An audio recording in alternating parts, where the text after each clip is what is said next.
Hello दोस्तों, मैं राजेश कुमार आपका अपने यूट्यूब चैनल पर स्वागत करता हूं। जैसा कि हमने पिछले वीडियो में पढ़ा था कि भारत जो इंडिया आज की स्थिति में है वो पहले इस स्थिति में नहीं थी। और उसके बाद हमने भारत के उत्तरी अक्षांश, दक्षिणी अक्षांश, पूर्वी और पश्चिमी देशांतर के बारे में पढ़ा था। अब हम लोग पार्ट 2 में भारत का सबसे उत्तरतम बिंदु, दक्षिणतम बिंदु, सबसे पूर्वी बिंदु और सबसे पश्चिमी बिंदु के बारे में चर्चा करेंगे। तो सबसे पहले आइए हम लोग चर्चा करते हैं भारत के परिचय में। भारत का सबसे दक्षिणतम बिंदु, यानी कि भारत के सबसे दक्षिण में यदि आपसे पूछे कि भारत का सबसे दक्षिणतम बिंदु कौन है, तो आप बोलिएगा इंदिरा पॉइंट। क्या बोलिएगा? इंदिरा पॉइंट। इंदिरा पॉइंट है कहाँ? तो निकोबार, अंडमान निकोबार के ग्रेट निकोबार में स्थित है। केवल निकोबार जानने से नहीं चलेगा, क्योंकि एग्जाम में आपको दे सकता है कि इंदिरा पॉइंट आखिर निकोबार के किस पार्ट में है। कार निकोबार में है, लिटिल निकोबार में है, ग्रेट निकोबार में है। तो आपको जानना जरूरी है कि ग्रेट निकोबार में है। इसी को बड़ा निकोबार भी कहता है, या हिंदी में ग्रेट ऐसे करके भी लिख करके आपके एग्जाम में दिया हुआ रहेगा। बड़ा निकोबार भी रहेगा तो इसी को टिक लगाइएगा, या तो हिंदी में ग्रेट लिखा हुआ रहेगा तो इसी को टिक लगाइएगा। अब इंदिरा पॉइंट का एक और नाम होता है पिग्मेलियन पॉइंट। पिग्मेलियन पॉइंट यदि आपको इंदिरा पॉइंट ना दे, पिग्मेलियन पॉइंट दे, तो भी आपका आंसर वही होगा।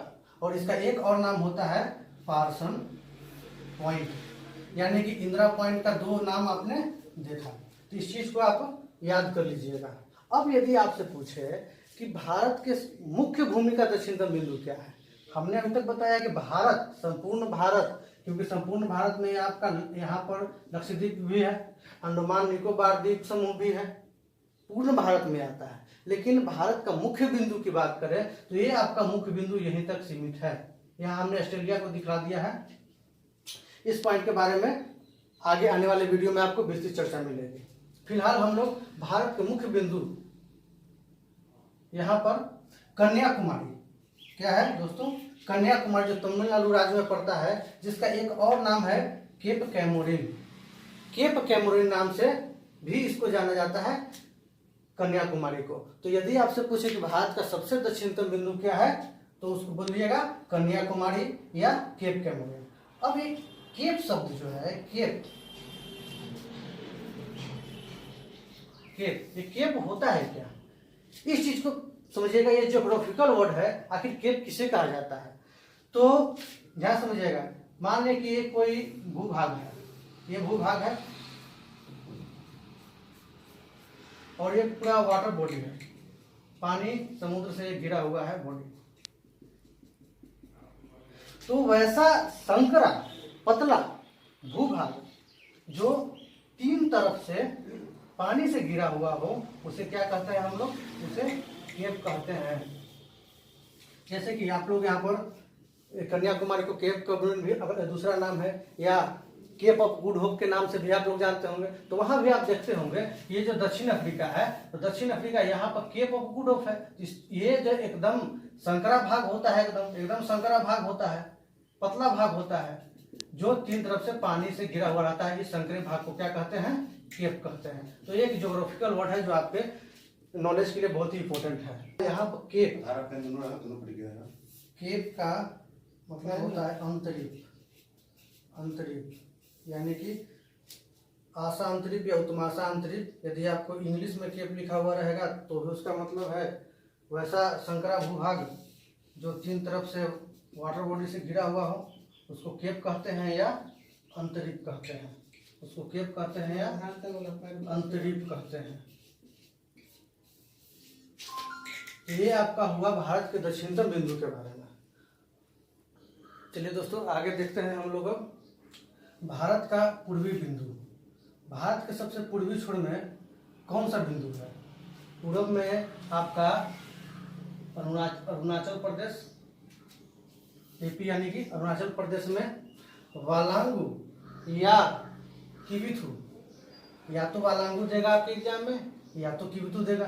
तो दोनों का दोनों सबसे भारत का पूर्वी बिंदु है। हमने आपको बताया था कि मैप में पृथ्वी में कहीं भी आपको दिशा निर्धारित करने के लिए कहें तो ये होता है नॉर्थ, यानी कि उत्तर, ये होता है साउथ यानी कि दक्षिण, ये होता है ईस्ट यानी कि पूर्व, और ये होता है वेस्ट यानी कि पश्चिम। तो भारत का सबसे पूर्वी बिंदु वालांगू या तिब्बत जो अरुणाचल प्रदेश में है। भारत का पश्चिमी बिंदु, भारत का पश्चिमी बिंदु राजहर क्रीक, इसी का एक और नाम है गुहर मोती या गुहार मोती। कभी कभी एग्जाम में गुहर मोती लिखेगा या गुहार मोती लिखेगा, जो गुजरात में है। यहाँ ये भारत का सबसे पश्चिमी बिंदु कहा जाता है। जैसे कि देखिए ये है, यहाँ पर ये जो आप देख रहे हैं, यहाँ पर है ये सर क्रीक, सर क्रीक विवाद आपका भारत और पाकिस्तान के बीच में है। अब सर क्रीक विवाद है क्या, इसको समझिएगा थोड़ा सा। जैसे कि विवाद ये होता है ना कि ये जो क्षेत्र है, ये पूरा जो क्षेत्र है, ये दलदली क्षेत्र है, ये दलदली क्षेत्र है। क्रीक का जो भी भाग होता है, क्रीक का जो भी भाग होता है, वो वहाँ पर क्या होता है कि दलदली क्षेत्र होने के कारण वहाँ मृदा सर्पण की क्रिया होती है। मृदा सर्पण यानी कि मृदा वहाँ सरकता है, खसकता है वहाँ पर मृदा। जैसे कि मान लीजिए ये इंडिया का बॉर्डर हो गया, ठीक है, यहाँ इंडिया का बॉर्डर हो गया, इंडिया है, और यहाँ पर इंडिया ने अपना झंडा गाड़ दिया, यहाँ इंडिया ने अपना झंडा गाड़ दिया। अब हुआ क्या कि ये तो दलदली क्षेत्र है, यहाँ से पृथ्वी इस तरीका से रोटेट करता है, इस तरीका से रोटेट करता है, पृथ्वी इधर की ओर घूमेगा तो पृथ्वी इधर की ओर घूमेगा तो मृदा इधर की ओर भागेगी। अब ये जो है झंडा, अब ये पाकिस्तान का क्षेत्र है, ये पाकिस्तान का पूरा क्षेत्र है, पूरा पाकिस्तान का क्षेत्र है। अब ये क्या हुआ कि झंडा जो गड़ा हुआ था वो धरती यहाँ से खसक करके मृदा पृथ्वी घूम रहा है, और हमने बोला कि ये दलदली क्षेत्र है, यहाँ मृदा सर्पण की क्रिया होती है। अब ये क्या हुआ, झंडा यहाँ से खसक करके यहाँ आकर गिर गया। अब ये जो झंडा चला गया पाकिस्तान के क्षेत्र में चला गया। अब पाकिस्तान, अब इंडिया कहता है कि जहाँ मेरा झंडा है वो मेरा क्षेत्र है, लेकिन मृदा सर्पण के कारण यहाँ पर चला गया। तो इस कारण से यहाँ विवाद का क्षेत्र बना हुआ है, जो बहुत ही फेमस है। सर क्रीक का विवाद भारत और पाकिस्तान के बीच में बना हुआ है, जो भारत का सबसे पश्चिमी बिंदु कहलाता है, जिसे राजहर क्रीक या गुहर मोती या गुहार मोती के नाम से भी जाना जाता है। चलिए दोस्तों, देखते हैं हम लोग अब भारत का विस्तार, भारत का जो क्षेत्रफल है उसके बारे में कुछ पॉइंट्स हम लोग जान लेते हैं। सबसे पहले तो हमने आपको पहले वीडियो में बताया था कि हमारा भारत, जिसकी आकृति चतुष्कोणीय है,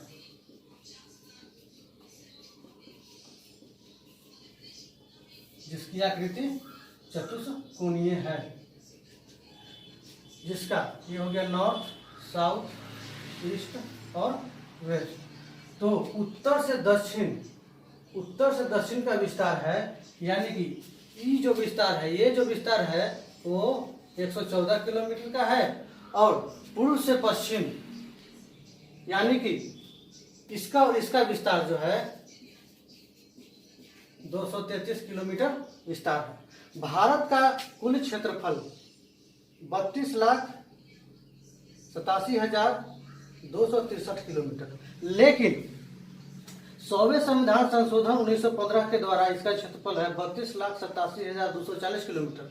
अब ये जो यहाँ पर 63 से 40 जो हो गया, इसके पीछे का रीजन इसको समझिएगा।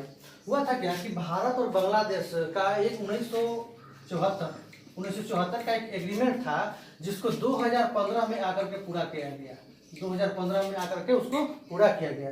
एग्रीमेंट के तहत था का कि कुछ जो क्षेत्र है बांग्लादेश का कुछ इंडिया में था। अब इस जो टेढ़ा मेढ़ा क्षेत्र था, इसको सीधा करने की बात थी, इसको सीधा करने का बात था, यानी कि कुछ इंडिया का भाग बांग्लादेश में चला गया और कुछ बांग्लादेश का भाग इंडिया में चला गया। इस क्रिया में ज्यादातर भाग बांग्लादेश में चला गया इंडिया का, इस कारण से कुछ किलोमीटर स्क्वायर इसका क्षेत्रफल यहाँ पर घट गया है दोस्तों। तो इस पॉइंट को अच्छी तरीका से भी आप लोग क्लियर कर लीजिएगा। आइए दोस्तों, अब हम लोग देखते हैं कि भारत का जो क्षेत्रफल है वो पूरे विश्व के क्षेत्रफल का, पूरे विश्व के क्षेत्रफल का 2.4% भाग है, और इंडिया का क्षेत्रफल के दृष्टि से विश्व में भारत का क्षेत्रफल के दृष्टिकोण से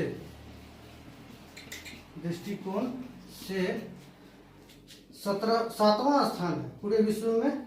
7वां स्थान है पूरे विश्व में। क्या स्थान है? 7वां स्थान है। अब 7वां स्थान इंडिया का है तो वर्ल्ड का भी जान लेते हैं। पहले नंबर पर रूस, दूसरे नंबर पर कनाडा, तीसरे नंबर पर यूएसए, चौथे नंबर पर चीन, पांचवें पर ब्राजील, छठे नंबर पर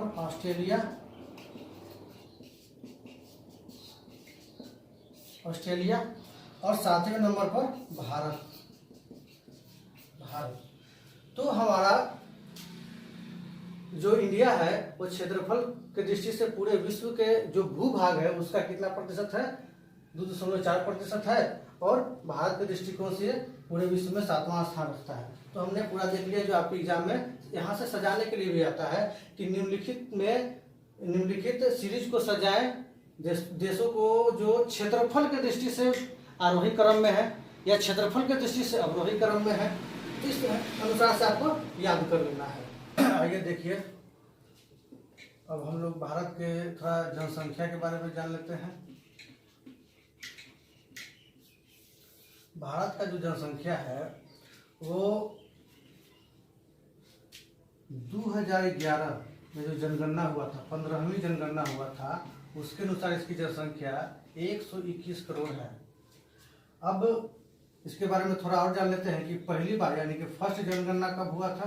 फर्स्ट जनगणना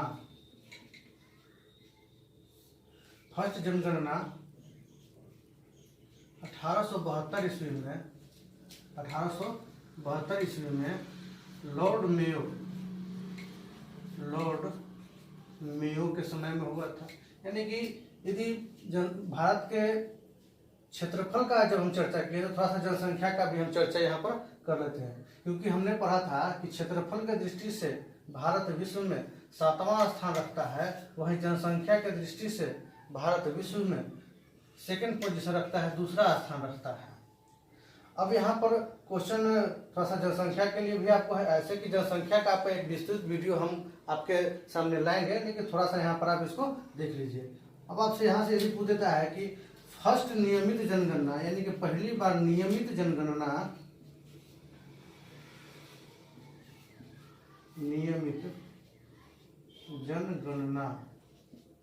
फर्स्ट बार नियमित जनगणना कब हुआ था?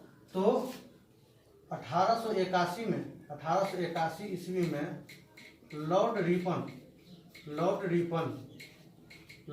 के समय में हुआ था। लॉर्ड मेयो और लॉर्ड रिपन के समय में आपको पूछेगा तो दोनों पॉइंट को, दोनों ईयर को याद कर लीजिएगा। अब यदि आपसे पूछे कि पूरे विश्व के क्षेत्रफल का, पूरे विश्व के जनसंख्या का कितना प्रतिशत भाग भारत में है, तो आप बोलिएगा कि पूरे विश्व के जनसंख्या का 17.5% भाग भारत में निवास करता है। पूरे विश्व के जनसंख्या का 17.5% भाग कहाँ निवास करता है? भारत में निवास करता है। अब यदि हम लोग कुछ और देशों के बारे में चर्चा करें कि पहले स्थान पर कौन आता है, तो पहले स्थान पर आपका आता है चीन, सेकेंड स्थान पर आता है भारत, थर्ड यूएसए, फोर्थ पर आता है इंडोनेशिया,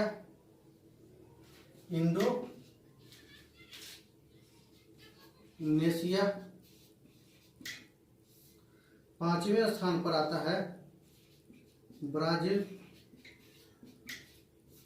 ब्राजील, छठे स्थान पर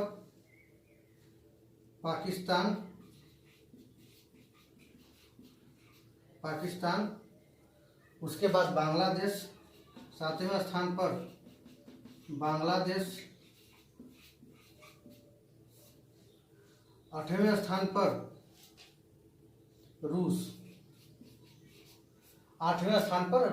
तो ये कुछ देशों की जनसंख्या जो बढ़ते क्रम में है, यानी कि सबसे ज़्यादा भारत की, उसके बाद सबसे ज़्यादा चीन का, उसके बाद भारत का, उसके बाद यूएस यानी कि संयुक्त राज्य अमेरिका का है। तो यदि आपको यहाँ से क्वेश्चन पूछ दे कि निम्नलिखित में से कौन सा देश है जो जनसंख्या की दृष्टि से आरोही क्रम में है या तो जनसंख्या की दृष्टि से अवरोही क्रम में है, तो आपको यहाँ से इस पॉइंट को आप याद कर लीजिएगा। अब यहाँ एक पॉइंट और गौर करने की चीज है, ब्राजील पर।